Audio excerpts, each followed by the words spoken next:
இரட்சகருமா இருக்கிற இயேசு கிறிஸ்துவின் உயிர்த்தெழுந்த வல்ல நாமத்தினால் அவரை ஆராதிக்க வந்திருக்கிற உங்கள் யாவரையும் மிகுந்த அன்போடு வாழ்த்தி வரவேற்கிறேன். Praise the lord. அல்லேலூயா. இயேசுவின் உயிர்த்தெழுந்த தின நாளில் உயிர்த்தெழுந்த செய்திக்கு நேராய் வேதத்தை திருப்புவோம். மார்க் எழுதின சுவிசேஷம் எல்லாரும் எடுப்போம். மார்க் எழுதின சுவிசேஷம் 16வது அதிகாரம். மார்க் 16 2 முதல் 6ஆம் வசனம் வரைக்கும் எல்லாரும் சேர்ந்து நல்ல ஒரே துணியில் முழு பலத்தோடு வாசிக்கிறோம். வாரத்தின் முதல் நாள் அதிகாலையில் சூரியன் உதயமாகிறது. கல்லறை இடத்தில் வந்து கல்லறையின் வாசல் இருக்கிற கல்லை நமக்காக எவன் புரட்டி தள்ளுவான் என்று ஒருவரோடு ஒருவர் சொல்லிக் கொண்டார். அந்த கல் மிகவும் பெரிதாயிற்று. அவர்கள் ஏறிட்டு பார்க்கும்போது அது தள்ளப்பட்டிருக்க அவர்கள் கல்லறைக்குள் பிரவேசி வெள்ளையங்கியை தனித்தவனாய் வலது பக்கத்தில் உட்கார்ந்திருந்த ஒரு வாலிபனை கண்டு பயந்தார். அவன் அவர்களை நோக்கி, பயப்படாதீர்கள், சிலுவையில் அறையப்பட்ட இயேசுவை தேடு, அவர் உயிர்த்தெழுந்தார், அவர் இங்கே இல்லை, இதோ அவரை வைத்த இடம். கண்களை மூடி ஆண்டவரே கூட பேச வேண்டுங்கிற ஒரு தாகம் இருக்கிறவங்க மட்டும் ஜெபம் பண்ணுங்க. அப்படி ஒரு வாஞ்சை இருக்கிறவங்க மட்டும் ஜெபம் பண்ணுங்க. ஆண்டவரே, இன்னைக்கு உங்களோடு எனக்கு ஒரு நேரடியான ஒரு சந்திப்பு உண்டாகணும் ஆண்டவரே.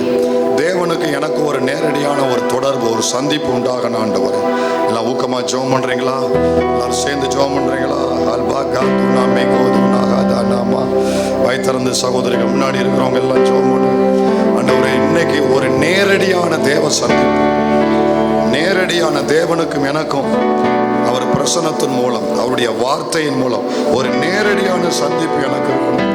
அல்லேலூயா. தேங்க்யூ அப்பா, உமக்கு மகிமை. எங்களை தாழ்த்துகிறோம்.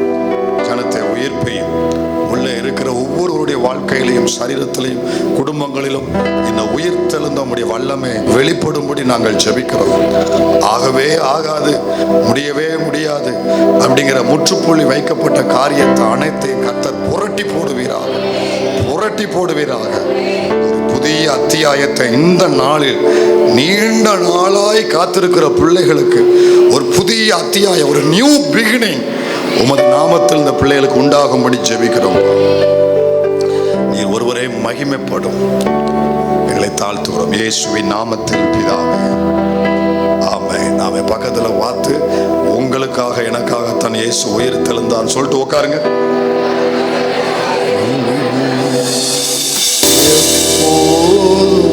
என்னருகே நீர் வேண்டுமே,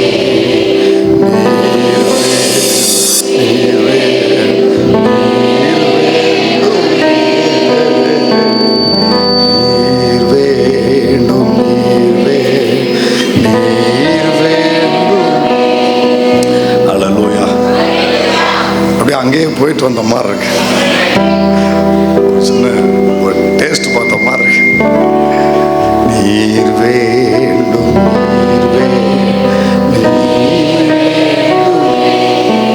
நீர் வேண்டும். சபை வந்து உணர்ந்து, சபை வந்து உணர்ந்து அப்படி ஆவியில் ஆண்டவரை பாடுனா அதுதான் குட்டி பரலோகம். அல்லேலூயா. நீர் வேண்டும்,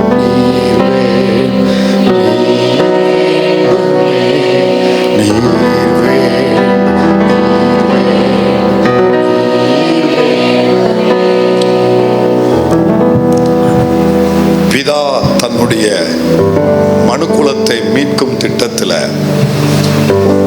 வேற எந்த ஆப்ஷனும் இல்லாததுனால தன் சொந்த குமாரனை, தன் மடியில் இருந்த சொந்த குமாரனை இந்த மனுக்குலத்துக்காக அவர் மனிதனாய் அனுப்பினார். அதைத்தான் நம்ம கிறிஸ்மஸ் அப்படின்னு நம்ம சொல்றோம். பிதா எதற்காக தன்னை அனுப்பினாரோ அதை நிறைவேற்றும்படி அவர் சிலுவைக்கு கடந்து போனார். அதைத்தான் நம்ம குட் ஃப்ரைடே அப்படின்னு நம்ம சொல்றோம். அவர் கொடுத்த பணியை நிறைவு செய்து ரட்சிப்பின் திட்டத்தை பூர்த்தி அடைய செய்து மறுபடியும் அவர் 3ஆம் நாள் உயிரோடு எழுந்தார். அதைத்தான் ரெசரக்ஷன் சண்டே, இயேசுவின் உயிர்த்தெழுந்த ஆராதனைன்னு சொல்லுகிறோம். அவர் பரலோகத்தில் சென்று பிதாவின் வலது பாரிசத்தில், நான் பிரசங்கம் பண்ணி நீங்க கேட்கிற இந்த நேரத்தில் நமக்காக அவர் ஒரு ஊழியம் செய்து கொண்டிருக்கிறார். அவர் ஊழியம் முடியவில்லை. இந்த பூமியில அற்புதம் செய்யும் ஊழியம் செய்தார், ராஜ்யத்துக்குரியவர்களை போதிக்கும் ஊழியம் செய்தார். ஆனால் இன்றைக்கும் நமக்காக அவர் ஊழியம் செய்கிறார். ஒவ்வொரு தனி நபருக்காக பிதாவினிடத்தில் பரிந்து பேசி கொண்டிருக்கிறார். நாம் விழுந்து விடாதபடி, விழுந்தாலும் எழும்பும்படி, தொடர்ந்து ஓடும்படி, அக்கறையிலே அவரை சந்திக்க போகும்படி, அந்த நாள் வரை கரை திரை அற்றவர்களாக அவருக்கு முன்பதாக நிற்கும்படி இந்த நிமிடம் வரை நமக்காக அவர் பரிந்து பேசி கொண்டிருக்கிறார். இன்னைக்கு வரைக்கும் உன் குடும்பம் நிற்கிறதுக்கு ஒரு காரணம், அவர் பிதாவினிடத்தில் பரிந்து பேசுகிற ஒரு காரியம். உன் பிள்ளை எவ்வளவு காரியம் செஞ்ச ஆனாலும் உன் குடும்பத்தை ஆண்டவர் பாதுகாத்ததுக்கு ஒரு காரணம், அவர் பரிந்து பேசி கொண்டிருக்கிறார். என் ஜெபம் குறைந்தாலும், உங்கள் ஜெபம் குறைந்தாலும், எனக்கும் உங்களுக்காக அவருடைய பரிந்து பேசுதல் ஜெபம், அது இன்று வரை அது இருந்து கொண்டிருக்கிறது. அவர் செய்கிற அந்த ஊழியத்துக்காக நன்றி செலுத்த விரும்புறவங்க மட்டும் அவருக்கு நன்றி செலுத்துங்க. ஸ்தோத்திரம் ஆண்டவரே. அவர் மறுபடியும் வரப்போகிறார். அவரையே நம்பி இருக்கிற மக்களை மீட்கும்படி, அதைத்தான் இரண்டாம் வருகை என்று நாம் அழைக்கிறோம். அவருடைய பிறப்பின் கிறிஸ்துமஸை கொண்டாடுகிற சபை, அவருடைய சிலுவையின் குஃபர்டேயை அனுசரிக்கிற சபை, அவருடைய உயிர்த்தெழுதலுடைய ரெசரக்ஷன் டேயை அனுசரிக்கிற கொண்டாடுகிற சபை, அவர் மறுபடியும் வரப்போகிறார். Jesus is coming soon. அவர் இரண்டாம் வருகையவும் நாம் நினைக்கிறவர்களாக அல்ல, நினைக்கிறவர்களாக மட்டுமல்ல, அதை எப்பொழுதும் எதிர்நோக்கி இருக்கிறவர்களாக இருக்க கர்த்தர் நமக்கு கிருபை தருவாராக. சபை கூடும் பொழுதெல்லாம் அது சபை இயேசு உயிர்த்தெழுந்தார் என்கிற செய்தியை அவர்கள் ஒருவர் பகிர்ந்து கொள்வார்கள். சபை கலைந்து போகும் பொழுதெல்லாம், அதாவது முடிந்து அவர்கள் கடந்து போகும் பொழுதெல்லாம் இயேசு மறுபடியும் வரப்போகிறார் என்கிற செய்தியை, அல்லேலூயா. வலது பக்கம் இருக்கிறவங்களை பார்த்து இயேசு உயிர்த்தெழுந்தார்னு சொல்லுங்க. இடது பக்கம் இருக்கிறவங்க பார்த்து இயேசு மறுபடியும் வரப்போகிறான்னு சொல்லுங்க. இடது பக்கம் ஆள் இல்லைன்னா வலது பக்கம் பார்த்துக்கோங்க. செவர் தான் இருக்கும் சிலருக்கு, பரவாயில்ல செவருக்கும் சொல்லுங்க இயேசு வரப்போறாரு தெரியுமா. உன் பக்கத்துல உட்காந்துருப்பேன்னு நினைக்காத, கொஞ்ச நேரம் தான். அல்லேலூயா. நீங்களாம் இருக்கிறத பார்த்தா இல்லை, நாங்கெல்லாம் வர்ற மாதிரி ஐடியாவே இல்லை மாதிரி உட்காந்துருக்கீங்க. பரவாயில்ல, கொஞ்சம் மிச்ச வேலை இருந்தால் உங்கள்கிட்ட கொடுத்துட்டு போகிறோம், பார்த்துக்கோங்க. பக்கத்தில் கேளுங்க, இங்கே உள்ள வேலையை பார்க்க போறீங்களா, எங்க கூட வர போறீங்களான்னு கேளு. நீர் வேண்டும், நீர்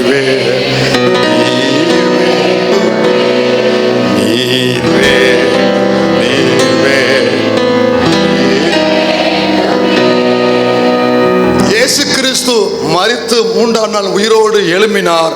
அவர் உயிரோடு எழும்பும் பொழுது சில நிகழ்வுகள் எல்லாம் அங்கே பிதா அரங்கேற்றுகிறார். கவனிங்க. அதுக்கு மாதிரி தலைப்பை சொல்லி இதை போடுங்க ஜோய். எல்லாரும் சேர்ந்து வாசிங்க பார்க்கலாம். எல்லாரும் சேர்ந்து வாசிங்க. முத்திரையை உடைத்த இயேசு கிறிஸ்துவின் உயிர்த்தெழுந்த, கொஞ்சம் முழு பலத்தோடு சேர்ந்து சொல்லுங்க. முத்திரையை உடைத்த இயேசு கிறிஸ்துவின் உயிர்த்தெழுந்த, அன்றைக்கு அதை உடைத்தவர் இன்றைக்கு உங்கள் வாழ்க்கையில் போடப்பட்ட முத்திரைகளையும் இயேசுவின் உயிர்த்தெழுந்த வல்லமை உடைத்து உங்களையும் அடைபட்ட சூழ்நிலையிலிருந்து வெளியே கொண்டு வருவாராக. அல்லேலூயா. நல்லா கவனிங்க, என் கூட வாங்க. ரொம்ப அதிகமான வசனங்கள் வாசிக்க முடியாது, ஆனால் என் கூட நீங்க வரணும். நல்லா கவனிங்க. இயேசு உயிரோடு எழும்பும் பொழுது, அவரை மூன்றாம் நாள் உயிர்த்தெழ பிதா தன்னுடைய வல்லமையினால் அவரை உயிர்த்தெழ செய்யும் பொழுது அங்கே சில சம்பவங்கள் அரங்கேறுகிறது. சில இயற்கையின் நிகழ்வுகளை பிதா அங்கே அவர் செய்கிறதை பார்க்கிறோம். என்னென்ன நிகழ்வுகள் அரங்கேறியது அப்படின்னா, முதல்ல பூமி அதிர்ந்தது. சொல்லுங்க, அதிர்ந்ததா? பூமி அதிர்ந்ததா? பூமி அதிர்ந்தது. அப்போ இந்த பூமி இயேசுனுடைய ஊழியத்துல 2 முறை அதிர்ந்தது. கரெக்டா சொல்றவங்க யாரும் இருக்கிறீங்களா? கரெக்டா 2 முறை இயேசுவின் சரித்திரத்துல, அவர் இந்த பூமியில ஊழியம் செய்த நாட்கள்ல அவருக்காக 2 முறை பிதா பூமியை அசைய பண்ணினார். கரெக்டா சொல்லுங்க. எங்க எப்போ ஏன்னு சொல்லுங்க பார்க்கலாம். 2 முறை பூமி அதிர்ந்ததுங்க. இயேசுவின் உயிர்த்தெழு, இயேசுவினுடைய ஊழியத்தின் அனுபவங்கள்ல 2 முறை இயேசுவுக்காக பூமி 2 முறை அதிர்ந்தது. டக்கு டைம் முடிய போகுது, சீக்கிரம். சிலுவையில் மரிக்கையில், இரண்டாவது அவர் உயிரோடு எழும்பும் போது. ஏன் இந்த ரெண்டு விஷயத்தை பிதா செய்தார் என்றால், தேவகுமாரன் மகிமையின் சொரூபி, மொத்த மகிமைக்கும் சொந்தக்காரர், சிங்காசனத்தில் அமர்ந்திருந்தவர், கிரீடம் சூட்டப்பட்டவர், அவர் தலையில முற்கிரீடம் சூட்டப்பட்டிருக்கு. சிங்காசனத்தில் அமர்ந்தவர் சிலுவையில் தொங்குகிறார். அவருடைய வேதனைகளை, அவருடைய பாடுகளை பார்த்த பூமியாலேயே தாங்கிக் கொள்ள முடியல தெரியுமா? இயற்கையாலேயே தாங்கிக் கொள்ள முடியல தெரியுமா? தன்னை உண்டாக்கின எந்த இரட்சகருக்கு, தன்னை உண்டாக்கின தன்னுடைய ஆண்டவருக்கு இந்த உலகம் இவ்வளவு ஒரு பயங்கர ஒரு கோலத்தை கொடுக்கிறதா என்று அவருக்கு ஏற்பட்ட வேதனையை வெளிப்படுத்தும்படி பூமி அதிர்ந்தது. உயிர்த்தெழும் பொழுது ஏன் பூமி அதிர்ந்தது என்றால், நல்லா கவனிங்க, உயிர்த்தெழும் பொழுது எந்த வல்லமையும் இயேசுவை அடக்கி வைக்க முடியவில்லை. இந்த தேவகுமாரன் அவர் உயிரோடு எழுந்தார் என்கிற செலிப்ரேஷனுக்காக பூமியை பிதாதர வைத்தார். சிலுவைக்கு போகும் பொழுது துக்கம் அனுசரிப்பதற்காக வேதனையை வெளிப்படுத்த பூமி அதிர்ந்தது. உயிர்த்தெழும் பொழுது அதை கொண்டாட்டமாக பூமியை பிதா அதிர வைத்தார். தன் கவுனிங்க, அங்க கைதட்ட ஆள் இல்ல, அவருக்காக சேர்ந்து அல்லேலூயா அவரை பாடல் பாட ஆள் இல்ல. ஆனால் பிதா என்ன பண்ணார் தெரியுமா? தன் குமாரனுக்காக பூமியை அசைய பண்ணி அவரை மறுபடியும் ஒரு வெல்கம் பண்ணி, உயிரோடு இயேசு எழுந்தார் என்பதை பரலோக வெல்கம் பண்ணியார்.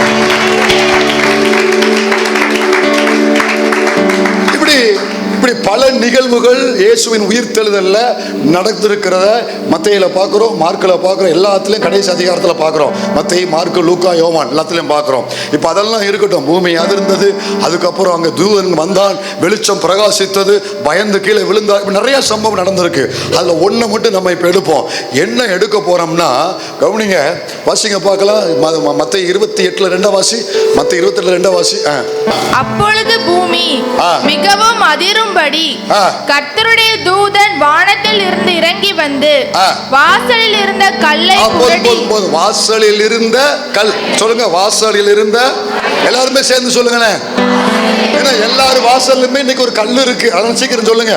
வாசலில் இருந்த கல். கவனிங்க, இயேசுவின் உயிர்த்தெழுதலோடு சம்பந்தப்பட்ட ஒரு முக்கிய நிகழ்வு தான் இந்த வாசலில் இருந்த கல். இன்னும் ஒரு முறை இதை மட்டும் நம்ம பார்ப்போம். இந்த கல்லு ஏன் வந்தது, எப்படி வந்தது, எதுக்காக வந்துச்சு, இந்த கல்லுக்கு என்ன நடந்துச்சு, இதை பார்க்கிறது எதுக்குன்னா, அந்த கல்லுக்கு அன்றைக்கு நடந்தது இந்த ஊழியத்துக்கு இன்னைக்கு நடக்கணும், இந்த சபையில் இன்னைக்கு நடக்கணும், இயேசுவை ஆராதிக்கிற ஒவ்வொரு பிள்ளைகளுக்கு நடக்கணும். நான் விசுவாசித்து நான் கர்த்தருக்கு நன்றி சொல்றேன். இதை தியானிக்கும் பொழுது நாம் நம்புவோம், அந்த கல்லுக்கு நிகழ்ந்தது இன்றைக்கு என் வாழ்க்கையில, என் ஜீவியத்தில் இதை நம்புகிற ஒவ்வொருவருக்கு நிகழ்வதாக. ஹல்லேலூயா. ஒரு சின்ன ஜெபம் பண்ணுங்க, எல்லாரும் கைகளை உயர்த்தி. அன்னைக்கு அந்த கல்லுக்கு நீர் உயிர்த்தெழும் பொழுது அந்த கல்லுக்கு என்ன நிகழ்ந்ததோ அது என் வாழ்க்கையில நிகழ வைப்பீராக, என் வாழ்க்கையில நிகழ வைப்பீராக, என் வாழ்க்கையில நிகழ வைப்பீராக. ஆண்டவர் நீர் வேண்டும், நீர் வேண்டும். ஹல்லேலூயா. கவனிங்க, கவனிங்க, இந்த கல்லை குறித்த ஒரே ஒரு அர்த்தத்தை நம்ம பார்த்துருவோம். ஒரே ஒரு அர்த்தத்தை பார்த்துட்டு அடுத்து இந்த கல்லை குறித்த ஒரு சத்தியத்தை நம்ம பார்த்துருவோம், வேகமா பார்த்துருவோம். சரி, கவனிங்க, ஸ்திரீகள் எல்லாரும் இயேசுவின் சரீரத்துக்கு சுகந்த வர்க்கம் இடும்படி அவர்கள் முந்தின நாள் எல்லாவற்றையும் ஆயத்தப்படுத்துறாங்க. காலையில அதிகாலையில இருட்டோட எழும்புறாங்க. அவங்க அங்க கல்லறைக்கு போறதுக்கு முன்னாலே எல்லாத்தையும் மனதில் திட்டம் பண்றாங்க. காலையில இத்தனை மணிக்கு எழும்பணும், இத்தனை மணிக்கு 6 மணிக்கு வரணும்னா என்ன செய்யணும், முந்தின நாளே திட்டம் பண்ணணும், ஆயத்தம் பண்ணணும். நேற்று கேட்டீங்களா தூங்கி வழிஞ்சீங்களா, கேட்டீங்களா? சரி, அப்போ முந்தின நாளே நம்ம என்ன செய்யணும், ஆயத்தப்படணும் நம்ம பார்க்குறோம். அப்போ இந்த ஸ்திரீகளும் இயேசுவினுடைய கல்லறைக்கு போவதற்கு முந்தின நாள் ஆயத்தப்படுத்துறாங்க. இத்தனை மணிக்கு போகணும், நம்ம எல்லாம் போகணும், இதெல்லாம் கொண்டு போகணும், எல்லாத்தையும் ஆயத்தப்படுத்தியா சொல்லுங்க. இந்த வார்த்தையை எல்லாத்தையும் எல்லாம் ரெடி படுத்தியா சொல்லுங்க. எல்லாம் ரெடி பண்ணியாச்சு, எல்லாம் ரெடி பண்ணியாச்சு, எல்லாம் ரெடியா இருக்குது. எல்லாம் ரெடி பண்ணிட்டு கொண்டு போனா அங்கே ஒரு பெரிய அதிர்ச்சி வைத்தியம். போற வழியிலேயே ஒரு மிகப்பெரிய ஒரு ஞாபகம் வருது. அந்த ஞாபகம் வந்த உடனே ஒரு பெரிய அதிர்ச்சி அவர்களுக்கு உண்டாகிறது. என்ன ஞாபகம் வருதுன்னா, எவ்வளோ கந்தவருக்கு எடுத்துட்டோம், நம்மெல்லாம் கிளம்பிட்டோம், சீக்கிரமா கிளம்பிட்டோம், நல்லா தான் போயிட்டு இருக்கு, எல்லாம் ஓகே தான். ஆனா ஒன்ன மறந்துட்டோம். பார்த்தியா? என்ன மறந்தோம்? கல்லறையில கல்லை வச்சு அடைச்சு வச்சிருக்கானே. கல்லை நமக்காக யார் புரட்டுவான்? கல்லை நமக்காக எவன் புரட்டி தள்ளுவான்? திடீர்னு கல்லு ஞாபகம் வருது. திடீர்னு என்ன ஞாபகம் வருது?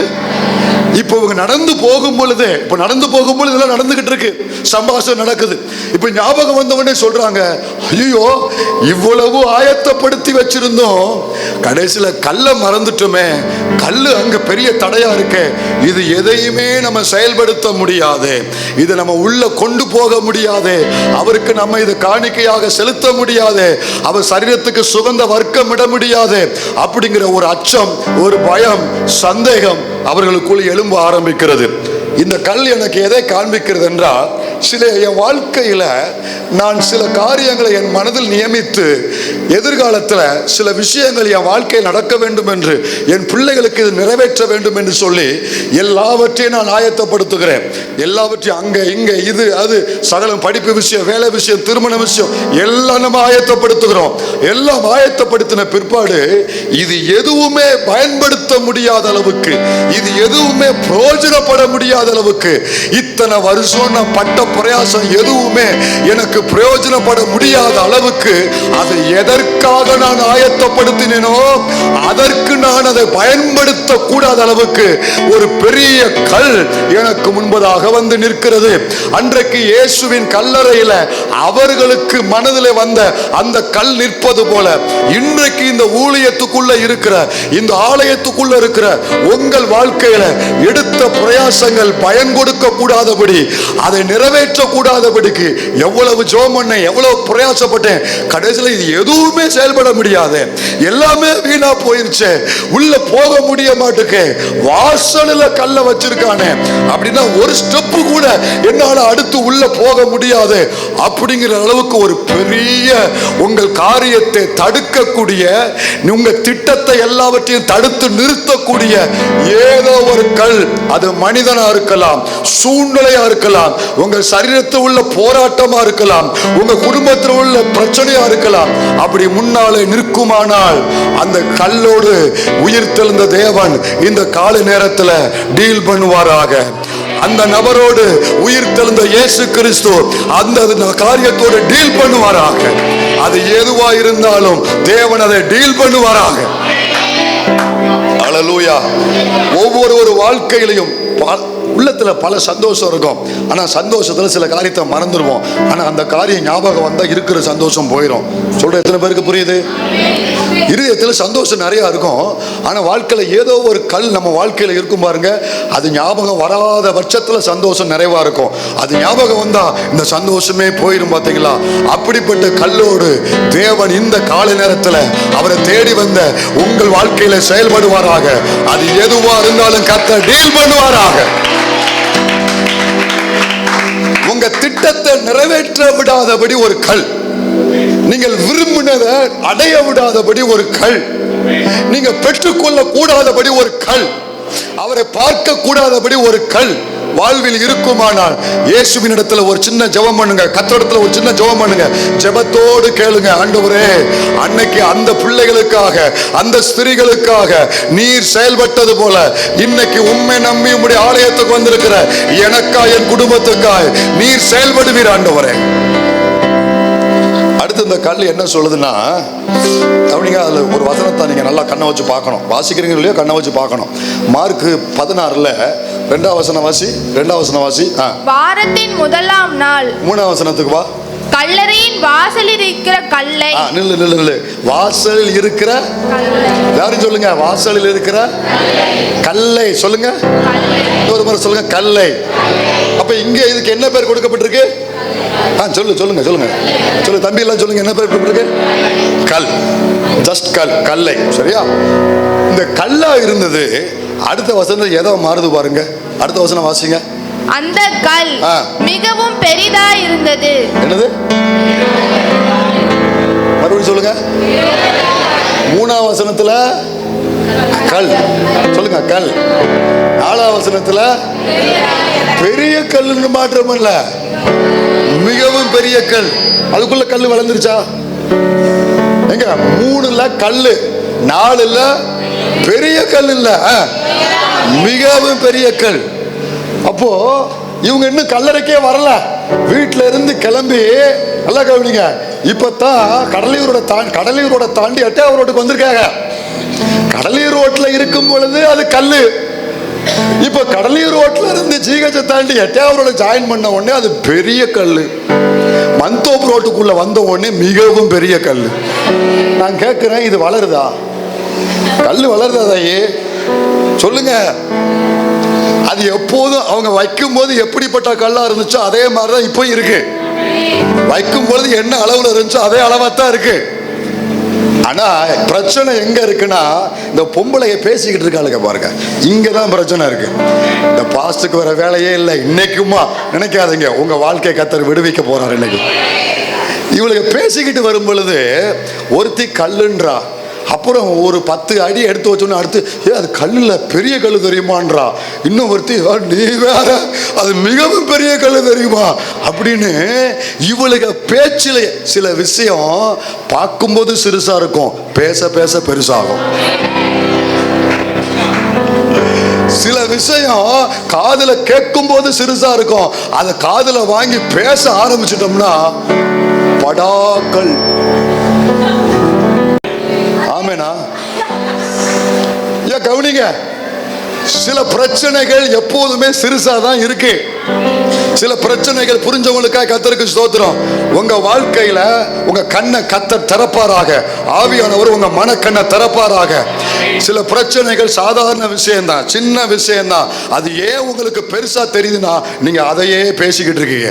நீங்க அதையே பேசிக்கிட்டு இருக்கீங்க, கல்லையே பேசிக்கிட்டு இருக்கீங்க, குடிகார கணவனையே பேசிக்கிட்டு இருக்கீங்க, கீழ்ப்படியாத பிள்ளையவே பேசிக்கிட்டு இருக்கீங்க, அந்த கடனையே பேசிக்கிட்டு இருக்கீங்க, அந்த வியாதியவே பேசிக்கிட்டு இருக்கீங்க.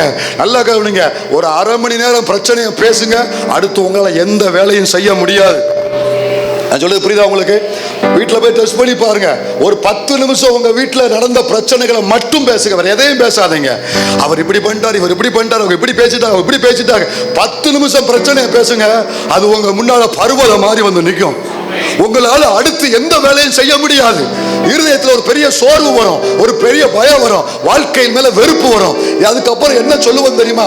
நான் என்னத்தை இருந்து என்னத்தை செய்ய போறேன், செத்தா தேவல போல அப்படிங்கிற இடத்துக்கு நம்ம போவோம். இது எங்க ஆரம்பிச்சு தெரியுமா? கல்லுல ஆரம்பிச்சது, பெரிய கல்லா வந்தது, இப்போ மிகப்பெரிய கல்லா வந்துச்சு. ஒரு ஆலோசனை சொல்றேன், கேட்பீங்களா? இந்த 3 பேரும் கேட்பீங்களா? ஒரு ஆலோசனை கேட்பீங்களா? உங்க வாழ்க்கையில பிரச்சனைக்கு நிறைய நேரம் கொடுக்காதீங்க, பிரச்சனையை பேசுறதுக்கு நிறைய நேரம் கொடுக்காதீங்க, பிரச்சனையை பத்தி பேசுறவன பக்கத்துல வைக்காதீங்க, உங்க கஷ்டத்தை பேசுறவன பக்கத்துல வைக்காதீங்க, வியாதிய பேசுறவள பக்கத்துல வைக்காதீங்க. நெகட்டிவா பேசுற ஆட்கள் பிரச்சனையை மட்டுமே போக்கஸ் பண்ணி, ஐயோ அப்படியா பாஸ்டர், இப்படியா பாஸ்டர், அவங்கள பாஸ்டர், இவங்கள பாஸ்டர், இப்படிப்பட்ட கேஸ உங்களை விட்டு தூரப்படுத்துங்க. ஹலோ, நான் சொல்றது புரியுதா? அது யாரா இருந்தாலும் பரவாயில்ல, உங்க நாவை மாத்துங்க. உங்க முதல்ல டீல் பண்ண வேண்டியது கல் அல்ல, என் சொல்ல. பக்கத்துல சொல்லுங்க, கல் அல்ல சொல்ல. அது இன்னைக்கும் நேத்து வச்ச கல், முந்தானத்து வச்ச கல்லு மாதிரி தான் இருக்குது. ஆனா என் வாயில அந்த வார்த்தையை பேச பேச, இன்னைக்கு உங்கள் வாழ்க்கையில இந்த பயத்துக்கு என்ன காரணம் தெரியுமா? இந்த சந்தேகத்துக்கு என்ன காரணம் தெரியுமா? லேசா தொண்டை நமனுச்சு, அவ்வளவுதான். ஒரு வெண்ணித்தினை குடிச்சா சரியா போயிடும். உடனே செய்தியை பார்த்த உடனே B2 B3 B4 என்னமோ பரவுதான். அவன் வைக்கிற பேரை பாருங்களேன், அணுகுண்டுக்கு வைக்கிற பேரைத்தான் இப்ப வர்ற வியாதிக்கும் வைக்கிறான். B2 பங்கர் பஸ்டர் பேர் வைக்கிறான், வியாதிக்கும் B2 வைக்கிறான். என்னங்கடா கொடுமை! அப்ப அது செய்யற வேலையை இதுவும் செய்து போல. அப்போ உங்க வாழ்க்கையில எப்பொழுதுமே பிரச்சனைகளை அதிகமா, அதுக்கு நேரம், அதை பேசுறதுக்கு நேரம் அதிகம் செலவழிக்காதீங்க. அப்படியா, சுகர்னா சுகர்னு விடு, 230 இருக்கா, அது 330 ஆனா இது வருமா, அது 530 ஆனா இது வருமா, என்ன வரப்போகுது, என்ன நல்ல கவனம். இப்படி உங்க வாழ்க்கையில இருக்கிற எந்த ஒரு நெகட்டிவ் காரியத்துக்கும் அதிக கவனம் கொடுக்காதீங்க. அதிகம் உங்கள் இங்க இருக்கிற அத்தனை பேரும் சாட்சி. எத்தனையோ பேர் என்கிட்ட வந்து பல விஷயத்த பேச வந்தீங்க, உங்களை யாரா என்கரேஜ் பண்ணேனா? பல நெகட்டிவான விஷயங்கள், ஊழியத்துக்கு விரோதமா எனக்கு விரோதமா நடந்த பல விஷயங்கள் என்கிட்ட வந்து நிறைய பேர் பேச வந்தீங்க. யார்கிட்ட காது கொடுத்து கேட்டேனா, அதை பேசுங்கன்னு விசாரிச்சேன்னா அதோடு நிறுத்துங்க போங்கன்னு தான் சொல்லியிருப்பேனே தவிர யார்கிட்டையும் நான் கேட்க விரும்பல. ஏன்னா இதை தேவன் கற்றுக் கொடுத்தா நீ ஒரு எதிரான காரியத்தை உன் காதுல கேட்கும் பொழுது விசுவாசம் குறையும், உன் ஜெபம் குறையும், சந்தேகம் வரும், பலர் மேல கோபம் வரும், நீ செய்ய வேண்டியதை செய்யாதபடி பலனை இழந்து போவாய். தேவ பிள்ளையே, கல்ல அவர் டீல் பண்ணுவாரு, நீ உன் சொல்ல மட்டும் சரியா நீ பயன்படுத்து.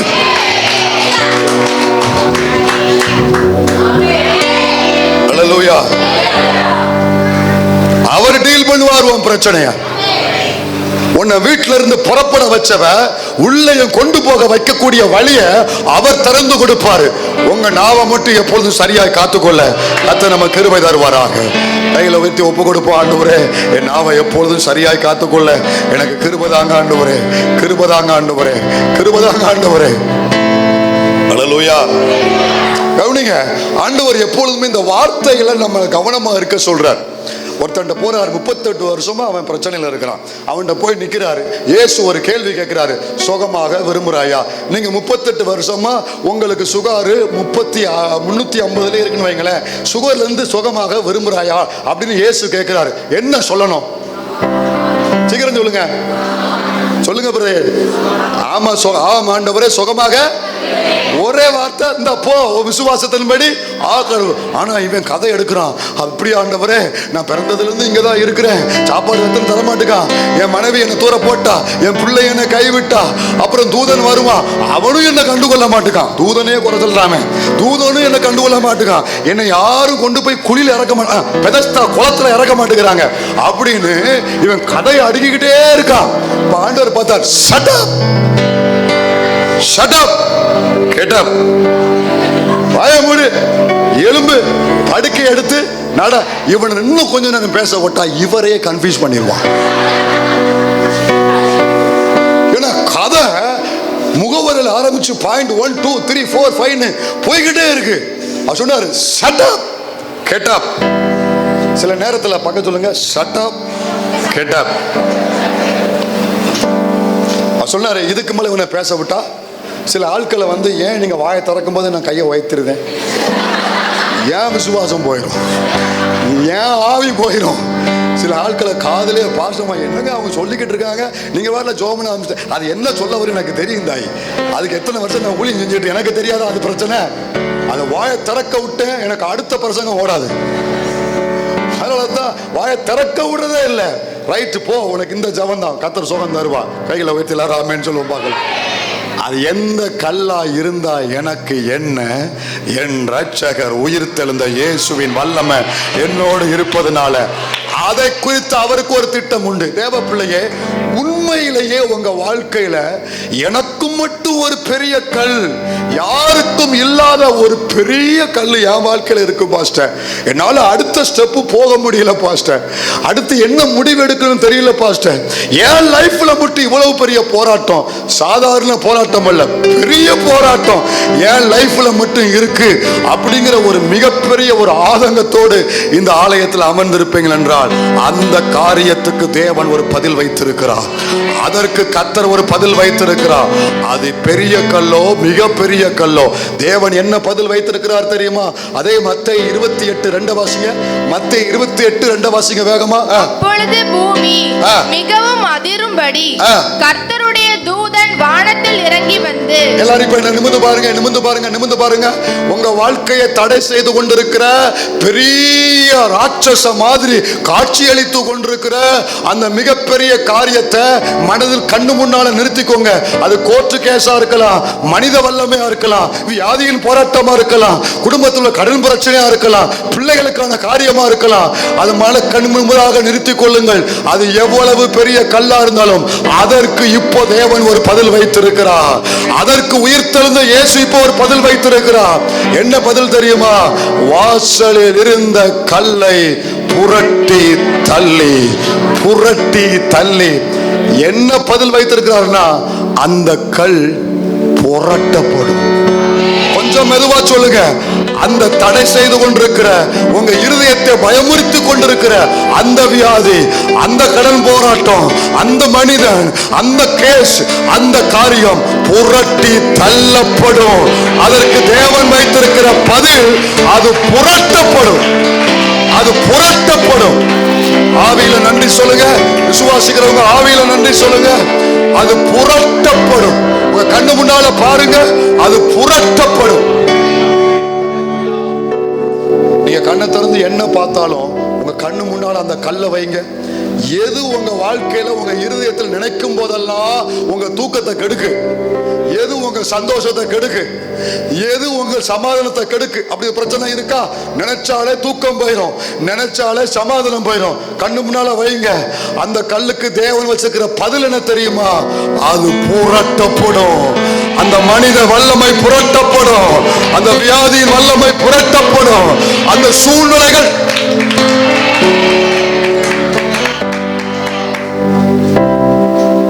நம்முடைய தேவ பிள்ளைகளே, எப்ப புரட்டுனாரு? அதான் வேலை, அதான் விஷயம். கல்லுக்கு பதில் என்னது? அது பெரிய கல்லா இருந்தாலும் முழு பலத்தோடு, அது மிகப்பெரிய கல்லா இருந்தாலும் என்ன செய்யப்படும்? எப்ப புரட்டப்பட்டுச்சு? இப்ப எனக்கு நீங்க பதில் சொல்லுங்க. இப்போ இவங்க எல்லாரும் புறப்பட்டு வராங்க. புறப்பட்டு வந்ததுக்கு அப்புறம், இவங்க வந்து நின்னதுக்கு அப்புறம் ஆண்டவர் கல்ல புரட்டினாரா? எப்ப புரட்டப்பட்டுச்சு கல்லு? முன்னாடியே புரட்டிட்டாரு. சரி, எப்பன்னு தெரியுமா இருக்கும்? எப்ப புரட்டப்பட்டுச்சு தெரியுமா? சிலர்லாம் ரொம்ப ஆழ்ந்து யோசிக்கிறாங்க. என்னமோ அங்கே பக்கத்தில் நின்று சேவகர் பக்கத்தில் உட்காந்து டீ வாங்கி கொடுத்த மாதிரி ரொம்ப யோசிக்கிறீங்களோ? எப்போ புரட்டப்பட்டுச்சு கவனிங்க. ஒரு குரூப்பு விடிஞ்சதுக்கு அப்புறம் வராங்க, உங்களை மாதிரி செகண்ட் சீரிஸ் வந்த மாதிரி ஒரு குரூப் அங்கே கல்லறைக்கு. ஒரு குரூப்பு ஃபர்ஸ்ட் சீரிஸுக்கு வந்த மாதிரியே இருட்டோடையே வந்தாங்க. அப்போ சீசர்கள் எல்லாரும் விடிஞ்சதுக்கு அப்புறம் காபி சாப்பிட்டு போவோம் அப்படின்ட்டு காபி சாப்பிட்டு வராங்க. கல்லறை திறந்துருந்துச்சு. ஆனா ஒருத்தி மட்டும் எல்லாருக்கும் முன்னாலேயே அதிக இருட்டோட வந்தா. யாரவ? மகதலேனா மரியாள். அவ வரும்போது கல்லறை திறந்தா இருந்துச்சு. அப்போ கல்லறை எப்ப திறக்கப்பட்டது? கல் எப்ப புரட்டப்பட்டதுன்னா, நான் என்ன விசுவாசிக்கிறேன்னா, இவர்கள் வீட்டிலிருந்து புறப்படும் பொழுது அங்க புரட்டப்பட்டது. நீ புறப்படும் பொழுது அது புரட்டப்படும். நீ கர்த்தருக்காக புறப்படும் பொழுது, அவரை தேடி வார, இன்னைக்கு அவரை ஆராதிக்க வேண்டும் என்று 1000 பிரச்சனை இருந்தாலும் அவரை ஆராதிக்க புறப்பட்டல. நீ புறப்படும் பொழுது அது புரட்டப்பட்டது. தேவ பிள்ளையே, அவ்வளவு வியாதியை சரீரத்தில் வைத்துக் கொண்டு, அவ்வளவு வேதனைகளையும் வாழ்க்கையில சகித்து கொண்டு, வெளியில காண்பிக்காம, ஆண்டவரை முறுமுறுக்காம அவரை ஆராதிக்கும்படி நீ புறப்பட்டு வந்தாய் அல்லவா? நீ புறப்படும் போதே அது புரட்டப்பட்டது. சில விஷயம் புரட்டப்பட்டு இருக்கிறது. நம்புறவங்க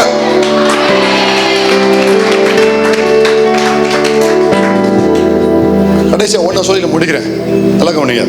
இந்த கல்லுக்கு நான் கொடுத்த பேரு, ஆண்டவர் கொடுத்த பேர். சொல்லுங்க. இந்த கல்லுக்கு நான் ஒரு பேர் கொடுத்தேன், ஆண்டவர் அதுக்கு இன்னொரு பேர் கொடுத்தார். என்னன்னு பார்த்துருவோமா? நம்ம அதுக்கு ஒரு பேர் கொடுத்தா, என் ரட்சகர் இயேசு, உயிர் தெழுந்த இயேசு, அதுக்கு அவர் இன்னொரு பேர் கொடுத்திருக்கிறார். தேவ பிள்ளையே, உங்க வாழ்க்கையில உங்க இருதயத்தை அச்சுறுத்துகிற அந்த குறிப்பிட்ட போராட்டம், உங்க சந்திக்கிற அனுதினமும் போராடுகிற அந்த குறிப்பிட்ட காரியம், வேலை ஸ்தலத்தில் நீங்க சந்திக்கிற பிரச்சனை, ஏதோ ஒரு விஷயத்தோடு நீங்க போராடி கொண்டிருக்கீங்களே, அதுக்கு நீங்க ஒரு பேர் கொடுத்திருக்கிறீங்க. மேபி அந்த பேர் கோலியாத்தா இருக்கலாம், மேபி அந்த பேரு குணமாக்க முடியாத வியாதியா இருக்கலாம், மேபி அந்த காரியம் சரிபடுத்த முடியாத காரியமா இருக்கலாம். நீங்க கொடுத்த பேருக்கு ஆண்டவர் அதுக்கு நேரா இன்னும் ஒரு பேரை கொடுக்கிறாரு. எந்த பேரு ஜெயிக்கணும் பார்த்துடலாம். நீர் வேண்டும், நீர் வேண்டும், நீர் லூக்கா 24:2. நீர் வேண்டும், நீர் வேண்டும், நீர் வேண்டும். லூக்கா 24:2 போடுங்க. எல்லாரும் வசனத்தை நல்லா கண்ணை வச்சு பாருங்க. எல்லாரும் கண்ணை வச்சு பாருங்க. முதல் வார்த்தையை மட்டும் எல்லாரும் சேர்ந்து வாசிங்க. கல்லறையை, இன்னும் ஒரு முறை, இன்னும் ஒரே ஒரு முறை. என் பிரச்சனைக்கு நான் வச்ச பேர் என்ன தெரியுமா? அடைத்திருந்த கல். சொல்லுங்க. அடைத்திருந்த கல். சொல்லுங்க. என் பிரச்சனைக்கு நான் வச்ச பேர் என்னது? அடைச்சிருந்த கல். அது என் வாழ்க்கையின் காரியத்தை அடைச்சிருக்கு, என் ஊழியத்தை அடைச்சிருக்கு, என் நன்மையை அடைச்சிருக்கு, என் ஆவிக்குரிய காரியத்தை அடைச்சிருக்கு, எல்லா விஷயத்தையுமே அதை அடைச்சு வச்சிருக்கு. உயிர் தெழுந்த இயேசு உனக்கு முன்பாக வந்து அதுக்கு இன்னொரு பேரை கொடுக்கிறாரு. தொடர்ந்து வார்த்தையை வாசி. புரட்டி தள்ளப்பட்டு இருக்கிற கல்லு. கொஞ்சம் மெதுவா சொல்லுங்க, விசுவாசம் இருந்தா மட்டும். புரட்டி தள்ளப்பட்டு இருக்கிற, என்ன பாருங்க, நேற்று வரைக்கும் அடைத்திருந்த கல் இந்த ஆராதனையில உனக்காய் அது புரட்டி தள்ளப்பட்டிருக்கிற கல். அடைத்திருந்த கல் நீ கொடுத்த பேரு, தேவன் கொடுத்த பேரு. அது அடைத்திருந்த கல் அல்ல, அது புரட்டி தள்ளப்பட்ட கல். உன் வாழ்க்கையை விட்டு அது புரட்டப்பட்டது. நீ சொல்ற அடைச்சிருக்க ஆண்டவரே, மேல இருந்து சத்தம் வருது, இல்லம்மா அது புரட்டி தள்ளப்பட்டு இருக்குது. உனக்கு எதிராய் போராடின அனைத்தும் அது புரட்டி தள்ளப்பட்டு இருக்குது. ஆவியில நம்புற விசுவாசிக்கிற பிள்ளைங்க மட்டும் அனைத்தும் புரட்டி தள்ளப்பட்டு இருக்கு. அதுல இன்னும் ஒரு பியூட்டி இருக்கு அந்த வசனத்துல. மறுபடியும் போடுங்க, மறுபடியும் போடுங்க. இன்னும் ஒரு பியூட்டி இருக்கு அந்த வசனத்துல. மறுபடியும் வாசிங்க. கல்லறையை அடைத்திருந்த கல். அடைத்திருக்கிற கல்லா, அடைத்திருந்த கல்லா? பின்னால எல்லாரும் சேர்ந்து, அடைத்து இருக்கிற கல்லா, அடைத்து இருந்த கல்லா? கர்த்தர் பார்க்கிற பார்வை வேறம்மா. உன் பிரச்சனை எப்போதுமே பாஸ்ட் டென்ஸா தான் பார்க்கிறாரு. அடைச்சிருந்தது இன்னைக்கு அடைச்சிருக்கல, நீ இன்னைக்கு அடைச்சிருக்குன்னு இருக்க. இல்ல, இயேசுவின் சரீரம் உள்ள வைக்கும் போது கண்ணால பார்த்தாங்க. ஆனா நடந்து வரும் பொழுது அவங்க என்னன்னா இயேசு இன்னும் உள்ளதான் சரீரத்துல இருக்கிறார் நினைச்சுக்கிட்டு இருக்கிறாங்க. அவங்க நினைக்கும் பொழுது அவர் உயிர் தெழுந்திருக்கிறார். கர்த்தர் என்ன சொல்ல வாராரு தெரியுமா? சில பிரச்சனைகளை நீ இப்ப நினைத்து கொண்டிருக்கும் பொழுது, சில மரித்த காரியத்தை நீ யோசித்து கொண்டிருக்கும் பொழுது அது உயிர் தெழுந்து ஆயிற்று. கர்த்தர் அதை சரிபடுத்தி ஆயிற்று. அது சரி செய்யப்பட்டிருக்கிறது. அந்த சரீரத்தில் அது சரி செய்யப்பட்டிருக்கிறது. ஒரு காரியம் சரி செய்யப்பட்டிருக்கிறது. இனி அந்த பிரச்சனை கடந்த காலம்தான். இனி உன் வியாதி கடந்த காலத்துல தான். இனி உன் தரித்திரம் கடந்த காலத்துல தான். உன் கடன் கடந்த காலத்துல தான். ஒரு காலத்துல அடைத்திருந்ததாகத்தான் உன் பிரச்சனை இனி பேசப்படுமே தவிர, இன்னைக்கு அது அடைத்திருக்கிற கல்லாக தேவன் வைக்கவில்லை. அதை புரட்டி போடப்பட்ட கல்லாக பரலோகம் பார்க்கிறது.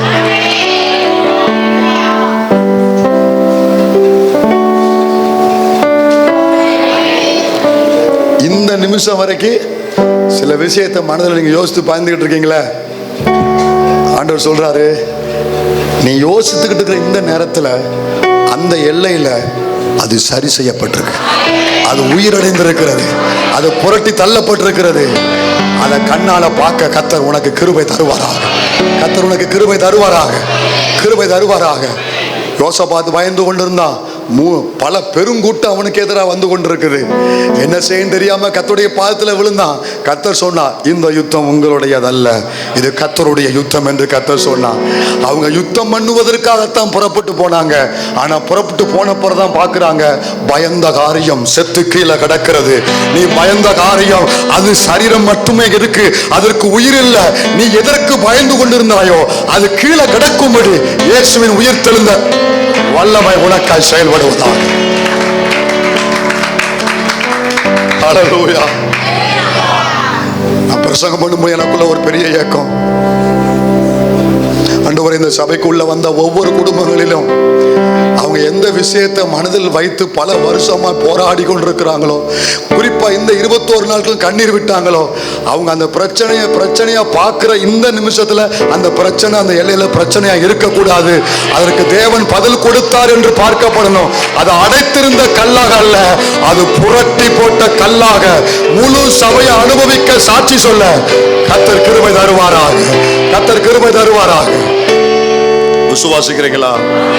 நம்புறீங்களா? ஹல்லேலூயா. ஆண்டவர் நம்மகிட்ட ஒரே ஒரு காரியம் எதிர்பார்க்கிறார். உன் வாழ்க்கையை அடைத்திருந்த கல்ல அவர் புரட்டி போட வேண்டும் என்றார். உன் வாழ்க்கையை மிகவும் பயமுறுத்தி கொண்டிருக்கிற காரியத்தை அவர் புரட்டி போட வேண்டும் என்றார். ஒரு வார்த்தை அழகாக சொல்லப்பட்டிருக்கு. அதை மட்டும் வாசிட்டு நம்ம ஒப்பு கொடுக்கலாம். தேங்க்யூ அப்பா. மார்க் 16:4 மட்டும் வாசிங்க. மார்க் 16:4 மட்டும் வாசிங்க. அந்த கல் மிகவும் பெரிதாயிருந்தது. கிலவா அவர்கள் ஏறிட்டு பார்க்கிற போது, அவங்க பார்க்கிற போது அது தள்ளப்பட்ட இருக்கதை கண்டார்கள். நிமிந்தன கவனிங்க. தூதன் தள்ளி போட்டார்ல, தூதன் அந்த கல்லை எங்க வச்சாரோ அதுக்கப்புறம் அந்த கல் நகலவே இல்லை. வச்ச இடத்துல தான் அது இருந்தது. அவர் தள்ளி வச்ச இடத்துல தான் அந்த கல் கிடந்தது. ஆண்டவர் எனக்கு என்ன நினைப்பூட்டுறாருன்னா, தேவ பிள்ளையே, ஒன்ன கத்தர் எங்க வச்சாரோ அந்த இடத்தை விட்டு நீ நகலாம இருப்பாயானால் அடைத்திருந்த கல்லை உனக்காக அவர் புரட்டி போட்டு உனக்கு ஒரு புதிய துவக்கத்தை கொடுக்க இந்த தேவன் உண்மை உள்ளவராக இருக்கிறார். ஆண்டவர் வச்சதை விட்டு நீ மாறாத, போகாத, விலகாத. ஒப்பு கொடுக்குறவங்க எத்தனை பேர் ஒப்பு கொடுக்க விரும்புறீங்க? அப்படியே முழங்கால் படிடுவோமா? கர்த்தர் உனக்காக செயல்பட விரும்புறியா? வாயில திறந்து எல்லாரும் ஜெபம் பண்ணுங்க. அல்லேலூயா. நேற்று இரவு வரைக்கு அடைத்திருந்ததை இன்னைக்கு புரட்டி போடுகிற உம்முடைய உயிர்த்தெழுந்த வல்லமைக்காக ஸ்தோத்திர ஆண்டவரே. நாம் பயந்து கொண்டிருந்த அந்த மிகவும் பெரிய கல்லை, மிகப்பெரிய காரியத்தை நான் நினைத்திராத நேரத்தில், நான் புறப்படுகிற நேரத்திலேயே நீர் புரட்டி தள்ளிவிட்டீரையா. மறுபடி நீ புரட்டி தள்ளிவிட்டீரையா. எனக்காய் செயல்படுகிற தேவன், நமக்காய் இந்த கல்லை புரட்டுகிறவன் யார் என்று கேட்ட அந்த பெண்களுக்காக தேவனுடைய வல்லமை இறங்கி வந்ததே. எனக்காக இந்த காரியத்தில் நிற்பவர்கள் யார் என்று கேட்கிற உங்களுக்காக உயிர்த்தெழுந்த இயேசு உன் வலப்புறத்தில் வந்து நின்று அந்த காரியங்களை அவர் டீல் பண்ணுவாராக. எல்லாம் ஜெபம் பண்ணுங்க, ஊக்கமா ஜெபம் பண்ணுங்க. ஆண்டவரே தேங்க்யூ அப்பா. அன்றைக்கு அந்த முத்திரையை உடைத்து அந்த கல்லை புரட்டினவர் என் வாழ்க்கையை கெடுக்கிற, என் குடும்பத்தை தடுக்கிற இப்படிப்பட்ட பயங்கரமான காரியத்தை இந்த காலை நேரத்தில் உண்மை நான் ஆராதித்துக் கொண்டிருக்கிற பொழுது நான் விசுவாசிக்கிறேன். அது புரட்டப்பட்டாயிற்று, அது தள்ளப்பட்டாயிற்று. தேவன் அதை புரட்டி தள்ளி விட்டார் என்று இப்போ நான் நம்புறேன். ஆண்டவரே, எனக்காய் கர்த்தர் அதை புரட்டி தள்ளினார். அதை கண்ணால் காண வைப்பான். நான் போராடுகிற காரியத்தை என் கர்த்தர் புரட்டி தள்ளினார். என் கண்ணால் காண வைப்பான். நம்புறவங்க மட்டும் ஆண்டவருக்கு நன்றி சொல்லுங்க. ஆண்டவர்கிட்ட சொல்லுங்க, நான் போராடின காரியத்தை நீங்க புரட்டி தள்ளிட்டீங்கன்னு நான் நம்புறேன். ஆண்டவரே, அந்த பெண்கள் நடந்து வரும்போது பிரச்சனைய பேசுறாங்க, ஆனா அவங்களுக்கு தெரியல அது சரி செய்யப்பட்டிருக்குங்கிறது அவங்களுக்கு தெரியல. இப்ப நீங்க பயந்து கொண்டிருக்கீங்க, உங்களுக்கு இப்ப தெரியல. கர்த்தர் அந்த எல்லைக்குள்ள தன் வல்லமை அனுப்பி அதை சரி செய்திருக்கிறார். அவர் சரி செய்ததை உங்க கண்கள் காண செய்வார் சீக்கிரத்தில். நீங்க ஆண்டவர்கிட்ட சொல்லுங்க, நீர் என்னை வச்ச இடத்துல நான் சரியா இருக்கணும். கேட்குறீங்களா? உண்மையா ஒப்பு கொடுக்குறீங்களா? சத்தியத்தை வாஞ்சையா கேட்டவங்க ஒப்பு கொடுங்க. உண்மையா, நீர் என்னை வச்ச இடத்துல நான் சரியா அங்கேயே கிடக்கணும்ப்பா. அதை விட்டு நகண்டு போன்னு நினைக்க கூடாது. இங்கே இருந்தேன், என்னை இப்படி புரட்டி தள்ளிட்டாங்க, நான் அவர் புரட்டி தள்ளின இடத்த நான் விரும்பலன்னு சொல்லி மறுபடியும் நான் அங்கேயே வாரேன்னு நினைக்க கூடாது.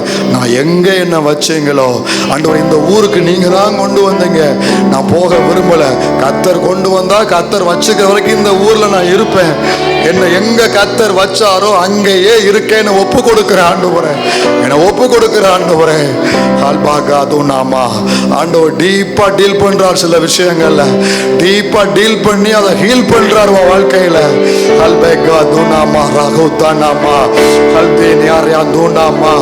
உன்னை பயமுறுத்தினது இப்ப அந்த இடத்துல இல்ல தெரியுமா?